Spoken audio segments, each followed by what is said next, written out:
ಕಲಬೆರಕೆ ಮಸಾಲೆಗಳ ಮಾರಾಟ.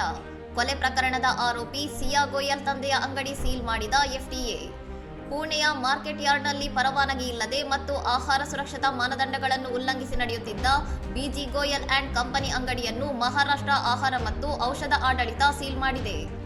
ಈ ಅಂಗಡಿಯು ಕೊಲೆ ಪ್ರಕರಣದ ಆರೋಪಿ ಸಿಯಾ ಗೋಯಲ್ ಅವರ ತಂದೆ ಪ್ರವೀಣ್ ಗೋಯಲ್ ಅವರಿಗೆ ಸೇರಿದ್ದಾಗಿದ್ದು, ದಾಳಿ ವೇಳೆ 8 ಲಕ್ಷ ರೂಪಾಯಿ ಮೌಲ್ಯದ 4172 ಕೆಜಿ ಕಲಬೆರಕೆ ಹಾಗೂ ಕಳಪೆ ಗುಣಮಟ್ಟದ ಮಸಾಲೆಗಳನ್ನು ವಶಪಡಿಸಿಕೊಳ್ಳಲಾಗಿದೆ. ಆಹಾರ ಆಯುಕ್ತ ತುಕಾರಾಂ ಮುಂಡೆ ಅವರ ನೇತೃತ್ವದಲ್ಲಿ ನಡೆದ ಈ ಕಾರ್ಯಾಚರಣೆಯಲ್ಲಿ ಅರಶಿನ, ಎಳ್ಳು ಮತ್ತು ಸೋಯಾ ತುಂಡುಗಳ ಮಾದರಿಗಳನ್ನು ಪರೀಕ್ಷೆಗಾಗಿ ಪ್ರಯೋಗಾಲಯಕ್ಕೆ ಕಳುಹಿಸಲಾಗಿದೆ.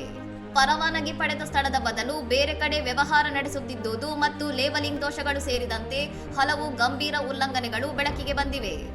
ಪ್ರಯೋಗಾಲಯದ ವರದಿಯ ಆಧಾರದ ಮೇಲೆ ಮುಂದಿನ ಕಾನೂನು ಕ್ರಮ ಕೈಗೊಳ್ಳಲಾಗುವುದು ಎಂದು ಎಫ್ಡಿಎ ಜಂಟಿ ಆಯುಕ್ತ ದಿಗಂಬರ್ ಬೋಗಯವಾಡಿ ತಿಳಿಸಿದ್ದು, ಕಲಬೆರಕೆ ಸಾಬೀತಾದರೆ 5 ಲಕ್ಷ ರೂಪಾಯಿ ದಂಡ ಅಥವಾ ಜೀವಾವಧಿ ಶಿಕ್ಷೆಯಾಗುವ ಸಾಧ್ಯತೆ ಇದೆ.